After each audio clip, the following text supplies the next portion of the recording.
할렐루야. 아멘. 3부 예배 드리시는 저와 여러분들이 오늘 이 말씀이 여러분 마음판에 깊이 새겨지는 놀라운 말씀이 되기를 주 예수님의 이름으로 축복합니다. 아멘. 내 삶의 인도자라는 제목으로 말씀을 나누고자 합니다. 다윗이 이렇게 고백한 적이 있습니다. 여호와는 나의 목자시니 내게 부족함이 없으리로다.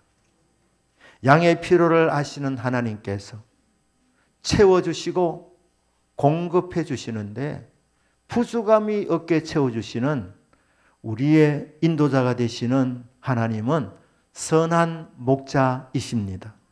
우리를 푸른 풀밭 쉴만한 물가로 이끌어 주시는 목자이신 하나님, 저와 여러분들을 이끌어 가시는, 인도하시는 이 목자의 수고를 볼 때 우리는 정말 고개 숙여 경배와 찬양을 드리지 아니할 수가 없습니다.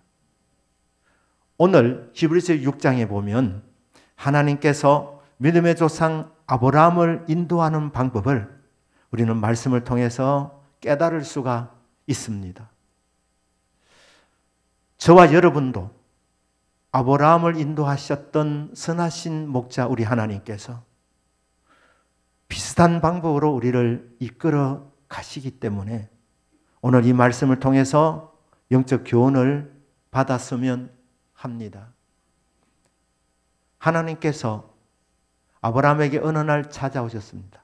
아브라함이 하나님 찾은 것이 아니고 우상 숭배하고 있던 사람이었는데 하나님이 어느 날 찾아오신 것입니다. 그때 아브라함의 나이는 75세였습니다. 적지 않은 나이였습니다. 노인에 해당하는 나이 아닙니까? 그런데 찾아오셔서 말씀을 주셨습니다. 여호와께서 아브라함에게 이르시되 너는 너의 본토 친척 아비집을 떠나 내가 내게 지시할 땅으로 가라. 창세기 12장 1절 말씀은 명령의 말씀이었습니다. 정리하고 떠나가라는 것입니다. 강을 건너가라고 이렇게 말씀합니다. 내가 네게 지시할 땅으로 가라. 2절 3절은 그렇게 순종해 가는 자에게 주시는 이 약속, 복이 약속되어져 있습니다. 내가 너로 큰 민족을 이루고 내게 복을 주어 내 이름을 창대하게 하리니 너는 복이 될지라. 너를 축복한 자는 내가 복을 내리고 너를 저주하는 자를 내가 저주하리니 땅의 모든 족속이 너로 말미암아 복을 얻을 것이라 하신지라. 하나님이 아브라함을 인도하시는 방법, 하나님이 찾아오셔서 사정하지 않습니다. 하나님께서 복을 선언하십니다. 너는 복이 될지라. 너 인생 자체가 앞으로 복덩어리가 된다고 말씀합니다. 내가 너로 큰 민족을 이루겠다. 75세의 노인이었는데 자식이 한 명도 없는 인생에게 내가 너로 한 명이 아니라 큰 민족을 이루겠다. 네게 복을 주어서 네 이름을 장대하게 하겠다. 너는 복이 될지라. 너를 축복한 자에게는 내가 복을 내리고 너를 저주하는 자를 내가 저주하리니 땅의 모든 족속이 너로 말미암아 복을 얻을 것이라. 무슨 말입니까? 너는 복의 근원이 되겠다는 말씀입니다. 너는 복의 통로가 되겠다는 엄청난 약속을 주시는 것입니다. 하나님 이렇게 말씀합니다. 아브라함아, 내 네 삶을 잘 안다. 75세까지 살아오는 동안 무슨 꿈이 있었느냐? 무슨 비전이 있었느냐? 그냥 살아왔는데 이제 너 나 믿고 따라오지 않을래? 나를 믿고 따라오면 너 인생은 복이 된다고 말씀합니다. 복덩어리가 된다는 것입니다. 복의 근원, 복의 통로가 되겠다. 하나님께서 약속하십니다. 따라가는 자에게 세상적으로 말하자면 인센티브를 주시는 겁니다. 하나님. 그래서 가슴 뛰는 설레임으로 따라가게 만드는 게 하나님 우리를 부르시는 방법입니다. 엄청난 약속을 주시는 겁니다. 엄청난 복을 약속하시는 것입니다. 따라오면 이렇게 될 거니까 믿고 따라오너라. 다시 말씀합니다. 하나님 우리를 부르시는 방법, 복을 선언하십니다. 내 따라오면 잘 된다. 한 번으로 끝나지 않습니다.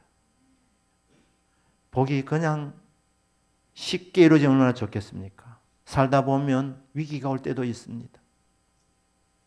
혈혈단신으로 떠날 때 따라온 조카가 있었습니다. 그 이름이 롯이었습니다. 그런데 헤어지게 됩니다. 조카가 말입니다. 자기 볼 때 훨씬 더 좋은 땅을 삼촌을 제끼고 차지합니다. 그리고 떠나갑니다. 얼마나 외로웠겠습니까? 그런데 그때 또 주님이 찾아오셔서 복의 말씀 주셔서 반드시 복을 받고 복을 받으며 번성하게 되고 번성하게 된다는 이 복의 말씀을 확인시켜 줍니다. 아브라함아, 실망하지 마라. 믿음의 눈을 들어서 동서남북을 바라보아라. 보이는 땅을 너와 네 자손에게 주리라. 무슨 약속입니까? 아브라함에게 여전히 자손에 대한 약속을 줍니다. 너와 네 자손에게 보이는 땅을 주겠다. 동서남북 네 눈이 가는 곳이 다 네 기업의 땅이 된다. 위기 속에서 다시 오셔서 아브라함에게 복에 대한 말씀을 재확인시켜 주십니다. 전쟁이 벌어졌습니다. 아브라함이 놀라운 승리를 거둡니다. 그때 주님이 다시 찾아오셔서 말씀합니다. 아브라함아, 나는 너의 방패요 너의 지극히 큰 상급이니라. 하나님이 지켜주셔서 이기게 해주셨다는 것입니다. 그렇기 때문에 또 다른 한 가지 약속, 나는 너의 지극히 큰 상급이니라. 이것도 이루어진다는 것입니다. 이 상급이 뭡니까? 아브라함이 여쭈었더니 데리고 나가서 하늘의 별을 바라보게 하십니다. 하늘의 별처럼 네 자손이 많으리라. 이 약속을 주셨습니다. 아브라함 나이가 99세가 되었습니다. 100세를 바라보는 나이, 인간적으로 아무것도 할 수 없는 나이. 자식을 낳을 수 있겠습니까? 불가능한 상황입니다. 그때 하나님 오셔서 다시 한번 말씀합니다. 생육하고 번성해라. 너는 반드시 복을 받고 복을 받으며 번성하게 되고 번성하게 되리라. 네 자손이 땅의 티끌처럼 많으리라. 끄덕끄덕 약속하신 주 여호와 하나님은 신실하신 하나님이십니다.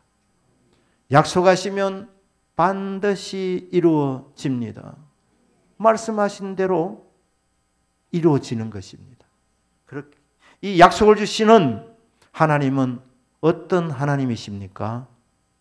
가장 높으신 하나님이십니다. 최종 권위자이십니다. 하나님은 가장 높으신 분이기 때문에 맹세하실 필요가 없으신 분이십니다. 맹세의 대상은 맹세하는 사람보다도 훨씬 더 큽니다. 그래서 이스라엘 백성들은 예수님의 말씀을 통해서 보면 크게 네 가지로 맹세를 했습니다. 첫째는 하늘로 맹세했습니다. 하나님 이름을 걸고 맹세하는 겁니다. 우리나라 사람들도 하늘로 맹세한다 이렇게 말하는 사람 있지 않습니까? 두 번째로는 땅을 걸고 맹세했습니다. 땅을 걸고. 세 번째는 예루살렘 성전을 걸고 맹세했습니다. 네 번째로는 자신의 이 머리털을 걸고 맹세했습니다. 한 머리털 한 가락도 희고 금게 할 수 없는 연약한 인생인데 자기 머리털을 갖고도 맹세하기도 했습니다. 그런데 하나님은 가장 높으신 분이기 때문에 하나님은 맹세할 필요가 없으십니다. 그리고 하나님은 신실하신 분이기 때문에 한번 말씀하시면 반드시 이루어집니다. 시간 문제이지 반드시 이루어집니다. 그래서 하나님 말씀하시면 성취되는 겁니다. 그게 보정입니다. 하나님의 속성, 신실하신 분이기 때문에. 그런데 거기에 그치지 않고 하나님이 아브라함에게 계속해서 보정하셨습니다. 어떻게? 맹세하심으로 보정하신 것입니다. 자기보다 더 큰 이가 없기 때문에 하나님은 맹세하실 필요가 없으신 분이시지만 아브라함의 마음에 더 큰 용기를 주기 위해서 아브라함아 나를 믿어라. 지금 내가 하는 약속 내가 맹세로 보정한다. 믿어라. 그러면 반드시 된다. 이렇게 말씀하시는 겁니다. 말씀으로 보정하시고 맹세로 보정하셔서 반드시 아브라함의 생애 가운데서 그 약속하신 말씀 그대로 이루어지게 하시는 하나님. 아브라함은 믿음으로 오래 참는 중에 약속이 이루어지는 것을 체험하게 되었던 것입니다. 하나님께서 저와 여러분들을 인도하시는 방법이 복음을 들려주셔서 복된 말씀 아닙니까? 복음을 들려주셔서 가슴 뛰게 그 복음의 말씀을 쫓아가게 만드시는 하나님이십니다. 그런데 그 약속이 어느 날 나에게 소망으로 바뀌게 됩니다. 비전으로 바뀌게 됩니다. 꿈으로 바뀌게 됩니다. 꿈이 없는 인생에게 하나님의 약속의 말씀이 꿈이 되는 겁니다. 비전이 됩니다. 소망이 됩니다. 여러분, 진짜 소망을 갖게 되면 어떻게 되느냐? 삶이 달라진다는 것. 이 소망이 있는, 앞에 있는 소망을 얻으려고 언젠가 이루어진다는 거예요. 꿈이, 비전이, 소망이, 하나님의 약속의 말씀이 소망이 되어서, 꿈이 되어서, 비전이 되어서 앞으로 이루어지게 될 것인데, 그렇게 앞에 이루어질 것을 소망하며 살아가는 인생은 어떻게 되느냐? 이전 번역에는 앞에 있는 소망을 얻으려고 피하여 가는 우리라고 했습니다. 세상의 유혹을 피할 수 있게 된다는 겁니다. 세상이 줄 수 있는 것들이 무엇입니까? 육신의 정욕과 안목의 정욕과 이생의 자랑입니다. 세상의 것도 좋은 것들이 있습니다. 재미있는 것도 있고 짜릿한 것도 있고 좋은 것들도 있습니다. 그런데 진짜 소망을 가진 사람에게는 거기 빠지지 않도록 피할 수 있는 이 힘이 어디서 오느냐? 하나님 주신 소망에서 생기는 겁니다. 소망. 피하여 갈 수 있습니다. 우리가 살아가면서 하고 싶은 것들이 많이 있지 않습니까? 그런데 소망을 이루기 위해서는 정리를 하게 됩니다.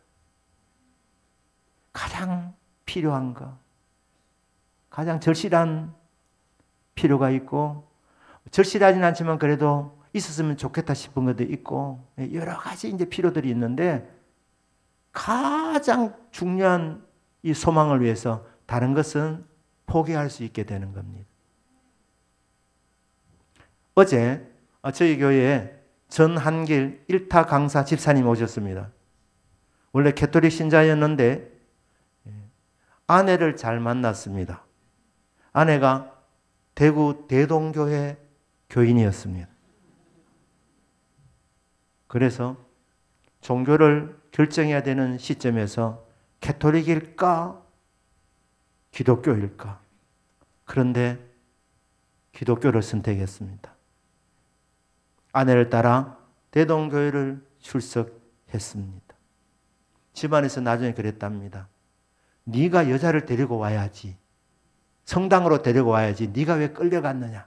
이렇게 얘기하기도 했답니다. 정말 잘한 선택이었습니다. 자, 이분이 말입니다.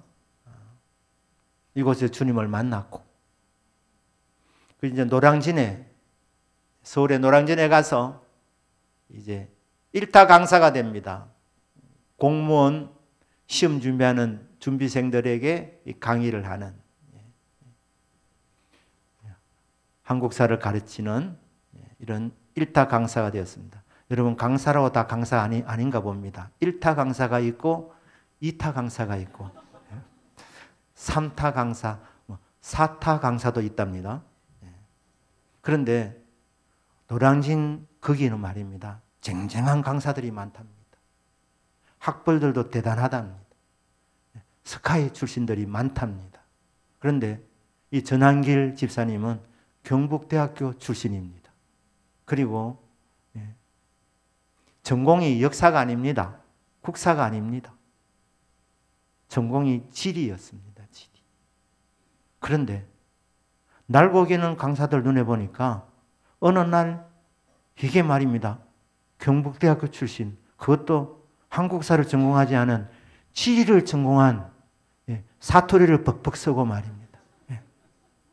그런 한 사람이 등장해가 1타 강사가 되니까 저게 뭔가 이렇게 싶은 거예요.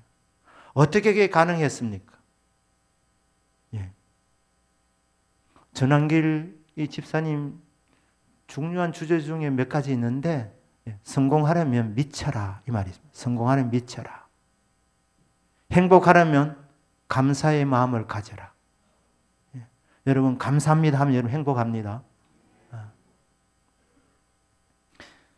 성공하려면 미쳐야 된다는 거예요. 전한길 집사님의 책은 아니지만 정민 교수님입니까? 미치면 미친다 책이 있습니다. 여러분, 미친 듯이 하면, 이렇게 하면 미치는 이게 아니고 도달한다 이 말입니다. 경지에 오른다는 말입니다. 목표 지점에 도달한다는 겁니다. 어떻게 1타 강사가 됐느냐? 강의 준비에 생명 걸었다는 것 아닙니까? 생명 걸었다. 밥 먹는 시간도 점심시간, 밥 먹는 시간 1분 안에 먹었답니다. 1분 안에. 여러분, 인스턴트 식품도 그래도 3분 걸리는데 이분은 1분 어떻게 가능했느냐? 아내가 준비해준 그 밥에다가 말아가지고 후루룩 이렇게 폭풍 흡입 1분 만에. 왜 그래 했느냐? 그 분야에서 최고가 되기 위해서. 그러니까 이 소망이 있는 사람은요, 별로 중요하지 않는 것은 다 정리하는 겁니다. 정리. 그래서 공부할 때 미친 듯이 해야 되는 거예요. 미친 듯이. 왜? 하나님 나에게 소망을 주시지 않습니까? 소망. 여러분 인생 비전 주시지 않습니까? 여러분 공무원 시험에 대한 기도하는 중에 하나님이 공무원에 대한 비전을 주셨으면 믿음으로 공무원이 된 것을 먼저 믿는 겁니다. 공무원이 되고 나면 어떻게 됩니까? 여러분, 요즘은 취업과 결혼이 맞물려 있습니다. 그러니까 왜 내가 공부에 집중해야 되느냐? 생명 걸어야 되느냐? 목숨을 걸어야 되느냐? 열심히 해야 되느냐? 그래야지 결혼길도 열립니다. 왜 아멘이 안 나올까요? 진짜입니다, 이게. 장가고 싶어도 못 가는 분들이 있습니다. 시집 가고 싶어도 시집은 읽지만은 시집은 못 갑니다. 왜 그러느냐? 소망이 이루어져야 되니까. 먼저 내 인생의 꿈, 비전. 그게 이루어질 수 있도록 하려면 정리가 돼야 되는 거예요. 정리가. 누구나 다 좋은 데 놀러 가고 싶습니다. 누구나 다 맛있는 곳에 좋은 식당에 가고 싶습니다. 청년의 때에 연애하고 싶습니다. 이 사람이 내 짝이다 이게 오면 연애하십시오. 그러나 아니다 싶으면 정리하십시오. 왜? 먼저 해야 될 게 있으니까. 하나님 주신 내 소망이 있잖아요. 비전이 있잖아요. 꿈이 있지 않습니까? 그게 이루어지도록 해야 되는 거예요. 어느 날 성도 중에 목사로 부름받는 사람이 있을 수 있습니다. 목사로. 나 같은 죄인 구원받은 것만 해도 감사한데 어떻게 영혼을 맡겨주시나. 그 부르심이 내 인생의 소망이 될 때 그때 어떻게 하겠습니까? 이 소명을 확실하게 깨달은 사람은 신학교 시절부터 다른 거예요. 여러분 신학생들도 바둑 둘 수 있습니다. 장기 뚫 수 있습니다. 그 장기를 잘 뚫어서 장기 자랑할 수도 있습니다. 술 먹을 수 있습니다. 술 먹는다고 천국 못 가는 것 아닙니다. 운동할 수 있습니다. 골프가 그래 재밌답니다. 그런데 골프 다 하고 먹을 거 다 먹고 놀 거 다 놀고 언제 기도합니까? 언제 성경 말씀을 깊이 팔 수 있습니까? 언제 말씀을 연구할 수 있습니까? 하루 24시간은 누구에게나 다 공평하게 주어져 있는데 그러니까 줄여야 되는 거예요. 공부 열심히 하리라 밤새리라 밤 10시 되면 유혹이 옵니다. 라면의 유혹이 옵니다.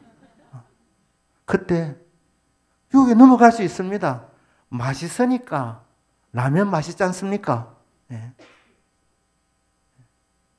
저도 한 번씩 먹고 싶어서 라면 코너에서 어슬렁어슬렁 그럴 때가 있습니다.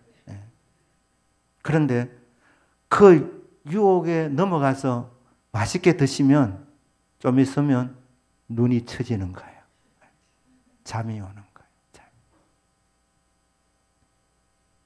그러니 진짜 내 인생의 목표가 하나님 주시는 비전이라면, 꿈이라면, 소망이라면 절제하는 거예요. 절제.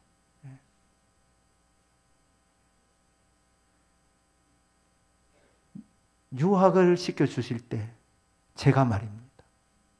제가 뭐 공부를 특출하게 잘한 것도 아닌데 유학의 길을 열어주실 때 이 부르심에 내가 순종해야지. 그런데 문제가 생겼습니다. 몸이 붓는 거예요.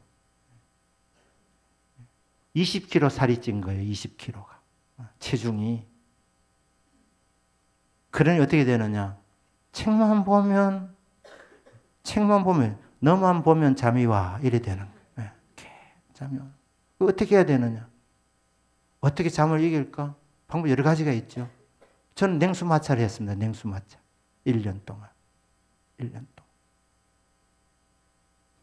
또 다른 말이 뭡니까? 체중을 줄이는 것이죠.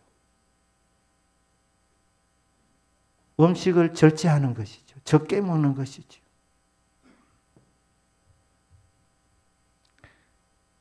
마지막 제가 박사 논문을 쓸 때 도서관 문 여는 시간부터 끝날 시간까지 앉아 있었어요. 그리고 도서관이 문 닫으면 개인 연구실로 옮겼습니다. 한적한 곳이었어요. 한국 목사님 한 분하고 두 사람이 공부하는데 여기 혹시 누가 쳐들어오면 무방비 상태인데 겁날 정도로 그런 시간을 보내는데 자 공부를 할 때 여러분 가끔 화장실 갈 시간이 있지만 참은 거예요. 참은 거. 급한 일 아니면. 그 공부하니까 이 허리가 나가더라니까요. 허리가. 일어날 때 주여 하면서 일어날 수밖에 없는 허리가 나갔다. 허리가. 또 하나님 고쳐주셨는데 또 얼마 있다 또 허리가 또 나간 거예요. 제가 2번 허리가 나갔습니다. 마지막 8개월 논문 쓸 때. 그런데 그걸 집중하니까 그냥 서내려갈 수 있게 해주시더라고요. 이 소망이 있으면 나를 부르신 그 하나님, 나에게 꿈과 비전을 주신 그 하나님, 그 하나님을 생각할 때에 여러분 시시한 것은 다 정리가 돼야 되는 겁니다. 남 하는 거 다 하면서 놀러 가면서 할 수 있겠지만 그럴 경우에는 머리가 IQ가 150이 넘든지 아니면 시간이 오래 걸립니다. 이루어져도. 그렇기 때문에 진짜 소망이 있는 사람은 피하여 갑니다. 소망이 이루어지기 위해서. 피하여 간다니까. 피하여 간다. 우리 성도님 해야 될 일은 소망을 갖고 살아가는 인생 해야 될 건 두 가지입니다. 하나는 기도입니다. 기도. 그리고 또 하나는 하나님이 주신 목표 지역에서 대성할 수 있도록 경제에 올라갈 수 있도록 그 분야에서 일타가 되는 거예요. 강사라면 일타 강사. 그러니까 경제에 오를 수 있도록 기도하고 일하라고 그렇게 중세 모토 아닙니까? 기도하고 맡겨진 분야에서 한번 미치도록 해봐라는 거예요. 미치도록. 미치면 미칩니다. 소망이 있는 인생. 여러분이 지금 무엇을 하시든지 그 분야에서 하나님 주신 은혜로 미칠 수 있으시기를 주 예수님 이름으로 축복합니다. 세상의 유혹, 편하게 살고 싶은 거, 즐기고 싶은 거 많습니다. 그거 다 피할 수 있는 것은 하나님이 내게 주신 이 소망이 진짜이기 때문에. 그리고 이 소망이 이루어지면 너무 멋지기 때문에 그 소망을 내 인생의 비전으로 삼고 꿈으로 삼고 그리고 달려가는 것입니다. 그리고 주님이 이렇게 말씀합니다. 나는 네 영혼의 닻이다. 이렇게 말씀. 주님은 우리 영혼의 닻입니다. 여러분 배에 닻이 있습니다. 바다에 이 닻을 내립니다. 목적이 뭡니까? 닻을 내리는 목적은 풍랑은 오는데 이 배에 닻을 내려놓은 배는 떠내려가지는 않습니다. 성도들도 살아가면서 환난의 바람이 몰아쳐 옵니다. 누구에게나 고난은 옵니다. 역경은 옵니다. 그러나 염려하지 말라고 하십니다.